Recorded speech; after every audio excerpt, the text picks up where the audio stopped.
Good morning. I think relationships are the key to overall happiness in life. Have you ever stopped to think about how much joy, sorrow, pain, love, all of those emotions, how much of those are actually tied to relationships? And when I say relationships, if you're anything like me, you probably think about relationship with other people. But what I would have you consider is, what about perhaps the most important relationship, the relationship with oneself? Because is it not true that all relationships ultimately come back to relationship with thyself? If I feel good, I'm typically able to help others feel good. So this weekend we talked about the concept of the relationship with ourselves. And I got to tell you, it never gets old watching men go, wow, I got it.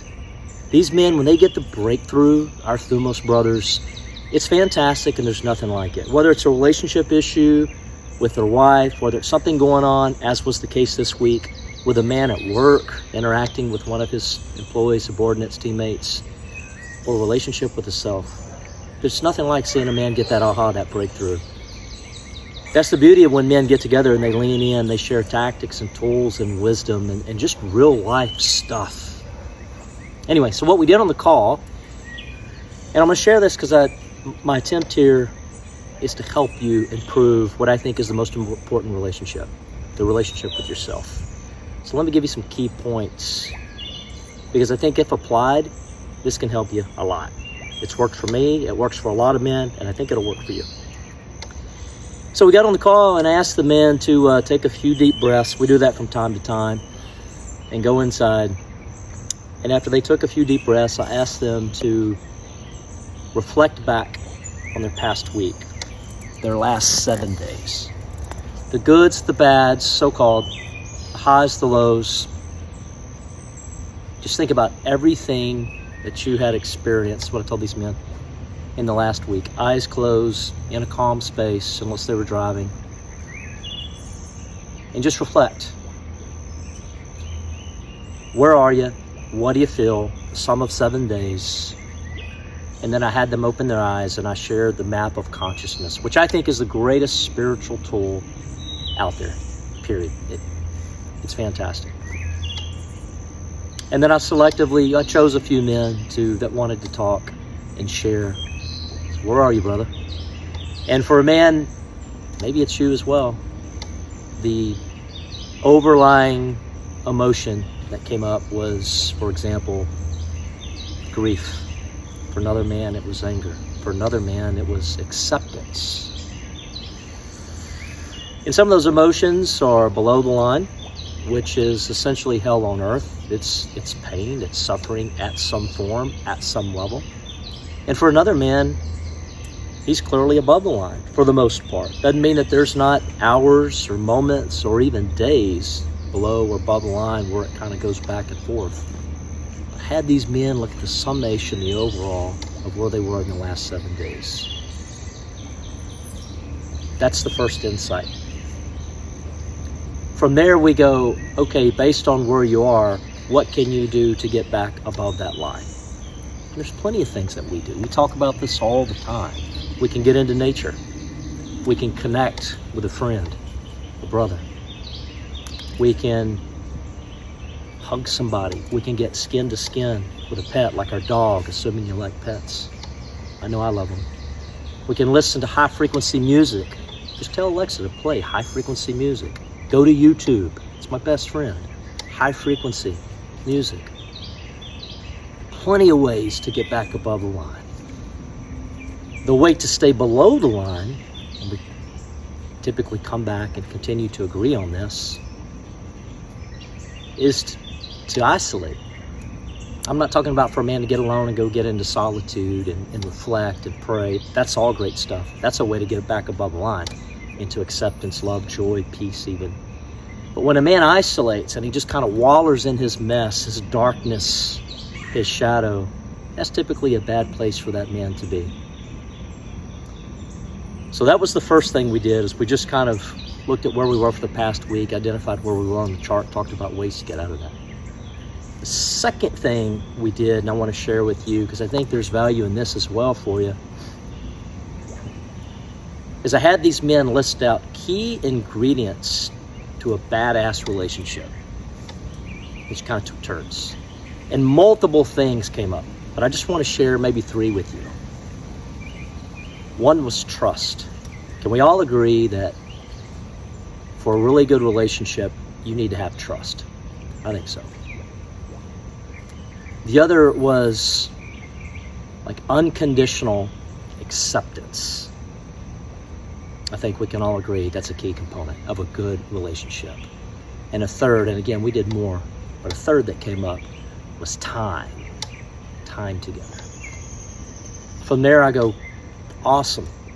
And every one of these men, as I expected, were thinking about a relationship with someone else, their wife, their kids, their co-workers, whatever, their best friend, whatever it was. And I said, does this not apply to the relationship with ourselves? Think about it. How are you doing? How am I doing with trusting myself? How are you doing? How am I doing with unconditional acceptance of myself? How are you doing? How am I doing when it comes to time with self? That is the component that I spoke of a little while ago around disconnecting by design, getting some solitude, perhaps time in nature, maybe even with journal in hand, to reflect, to talk with God, to hear from God. So what applies to other relationships with others applies to ourselves. And I contend that the most important relationship, the one that all else depends on, is that relationship with self. Make no mistake, God might be in that for you and for me. In fact, for me, God is in that. So from there we can go, what's my relationship with God and your relationship with God? No doubt about it. Subject for another conversation. But for this piece, I'm just talking about the relationship with thyself. And by the way, doesn't my relationship with God depend on my relationship with myself? I argue that it does. So that's a couple of things that we talked about. And then from there, we came up with one more tactic or tool or technique that I have personally lived out in myself and helped other men do the same in order to enhance relationships, especially with self. This one thing is at the top of the list for quality of life, happiness, and joy. And that is the relationship with thought. I don't know if you've ever done so, brother, but consider taking an inventory of your thoughts. What do I mean by that? If one were to just step back and say, okay, just for this day, I'm going to put thought on my thoughts. Because see what happens if you're like me or any normal person in America, if you were to take those thoughts, take an inventory, and compare them to the chart here, the map of consciousness, you might be surprised. You might be unpleasantly surprised to say how many of those thoughts are baked in desire. Desire is what? Not having enough. Desire is what? It's a want. Whether it's wanting the new shiny toy or the car or the boat or the ring or the house, nothing inherently wrong with that stuff. But desire has a lack built into it. Desire fuels a lot of fires.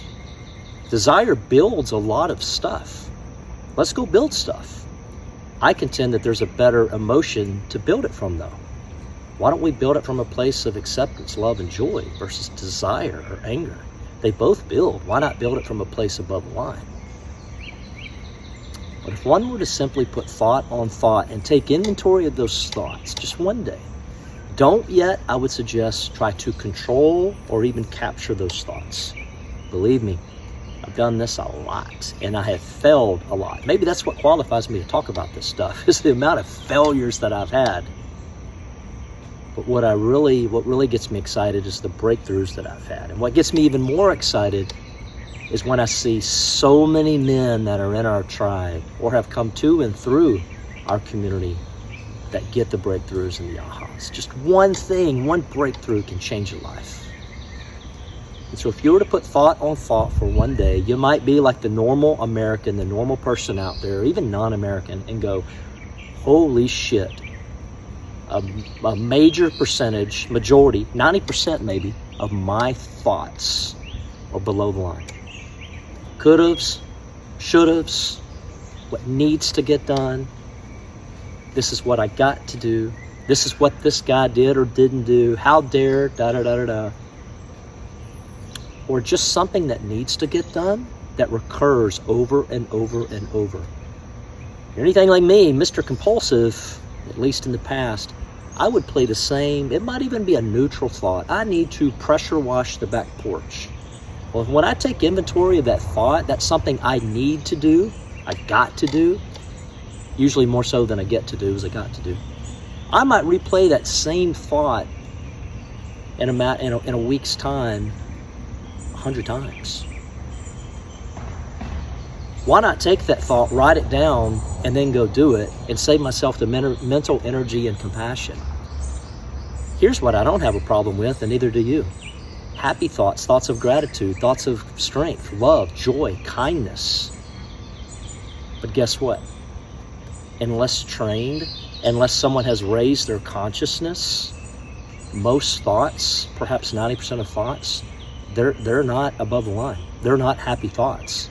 I want you to have the repetitive, compulsive thoughts if they're above the line, if they're happy, if they're if they're of love and joy and acceptance and strength and kindness and all this good stuff, the get-to-dos instead of the got-to-dos. That's a good place to be, especially until we can turn off thoughts and get out of head completely, or at least a lot of the time, or at least some of the time, out of the head and into the heart to experience the joy. Oftentimes the compulsing, the anxiety, the sadness, the anger, it's up here in the head. And oftentimes the love, the joy, the peace, the happiness, it's down here in the heart. So those are 3 things that we covered on this week's call. And I would invite you to consider applying those 3 things. Maybe think about, number 1, closing your eyes and doing an inventory. Where were you this past week? The highs, the lows, so-called goods and bads. Where were you overall? Where were you on the chart? Consider getting some time alone, reflection time, journal in hand, prayer time, quiet time, in nature, best. See what's really going on in your mind and in your heart and in your life. And then consider putting some thoughts on your thoughts. Just taking inventory of those thoughts. Just step number 1, which is a massive step in anything. It's the step of awareness. It's huge. I recommend people not try to capture those thoughts, ever, really, ever. Once I've got enough awareness on thoughts, step 1, I'll go to step 2 and let those thoughts flow. It's just like a river. Just let them flow downstream, not upstream, downstream. Because every time I try to dam that river or capture those thoughts, it just doesn't work. More thought goes on the thought, and that's a negative thought. And what I want to do is just look at that thought, kind of smile at it, and let it go by. Let it flow down the river. I see you thought. I'm going to let you go. And create a new habit, a new pattern. That way you let the bad, so-called bad thoughts, negative thoughts, thoughts that don't serve me go. And then really learn to have more good thoughts, joyful thoughts, thoughts that are above the line. So there's 3 things in hopes that this could help you. And if you like what you see here, please like, subscribe, share this with others. I'll continue doing my part to help more men, because I just know in my heart of hearts that helping men is the best way that we can help our wives, our families, society. When we get more men awake and involved and coming from a place of true strength and power, we'll do good things. Have a great day.